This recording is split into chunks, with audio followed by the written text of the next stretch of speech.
नमस्कार दोस्तों, स्वागत है आपका हाई फीवर में। ताकत के खेल को खोल कर रखते हैं। चलिए, मैं हूं रुपेश वर्णवाल। आज का वीडियो डोनाल्ड ट्रंप की एक दो नीतियों पर नहीं, आज का वीडियो है दादागिरी की राजनीति पर।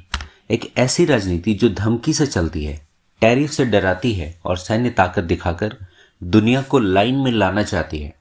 लेकिन सवाल यह है कि क्या दुनिया भी उसी लाइन में जुड़ी है या खड़ी है। डोनाल्ड ट्रंप की जो सोच है ना, वो बहुत साफ है। उनके लिए विदेश नीति इक्वल टू बिजनेस स्ट्रेटजी होती है, दोस्ती फायदे तक और दुश्मनी दबाव का हथियार होता है। टैरिफ, तेल, डॉलर और सेना, ये सब उनके टूल किट के हिस्से हैं। लेकिन ट्रंप ये भूल जाते हैं कि डर का मॉडल हर जगह काम नहीं करता। अब चलिए वेनेजुएला की कहानी समझते हैं। वेनेजुएला दुनिया का सबसे बड़ा तेल भंडार रखने वाला देश है और यही बात अमेरिका के नज़र में उसे प्रॉब्लम स्टेट बनाती है। ट्रंप ने वेनेजुएला को सीधे शब्दों में झुका दिया, घुटने पे ला दिया। वेनेजुएला के तेल पर प्रतिबंध लग गया, उसके तेल को एक्सेस कर लिया, डॉलर एक्सेस बंद करा दिया उसके। अमेरिकी नौसेना की ताकत दिखा दी, तेल टैंकरों की जब्ती कर ली, इंटरनेशनल वाटर में दबाव बना दिया। ड्रग कार्टेल के नाम पर युद्ध की भाषा में उन्होंने युद्ध कर लिया। Aircraft carrier movement, all options on table रख दिया। लेकिन एक चीज ध्यान रखिए दोस्तों, यह युद्ध जमीनी पर था। उन्होंने कर तो दिया, मगर इसका जो इफेक्ट है, रूस, चीन और ईरान सब कुछ देख रहे हैं और कहीं ना कहीं पहली दरार का काम यही किया। दूसरा, ईरान पर। ईरान सिर्फ एक देश नहीं था, वो रेड लाइन है। ट्रंप की नीति यहां और भी ज्यादा आक्रामक हो गई। न्यूक्लियर डील से बाहर निकाल दिया, कठोर प्रतिबंध लगा दिया, एयरक्राफ्ट करियर्स थे उस पर हमला कर दिया है। इसके साथ साथ जो खामरेई हैं वहां के प्रेसिडेंट, उनको नजरबंद करके रखा है। अब देखिए, वो देखने को नहीं मिल रहे। कहा जा रहा है कि वो बंकर में छिप के बैठे हुए हैं। लेकिन इसके कारण क्या हो रहा है? ग्लोबल सप्लाई चेन में तबाह हो रहा है। तेल की कीमतें आसमान छू रही है। रूस चीन खुला समर्थन कर रहा है।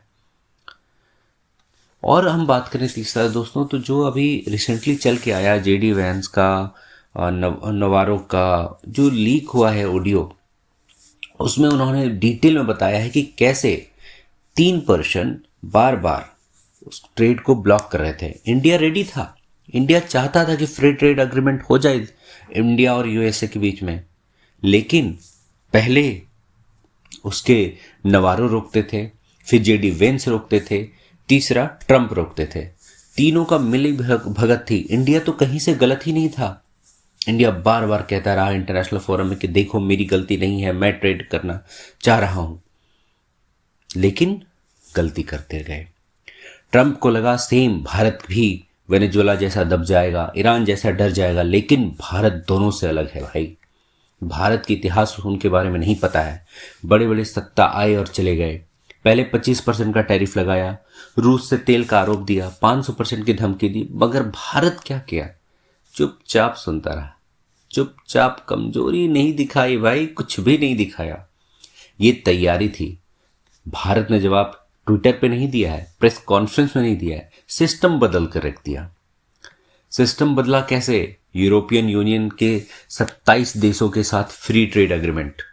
आपको जानकर हैरानी होगी दोस्तों कि इनका जो मार्केट है वो 200 बिलियन पीपल को कवर करता है।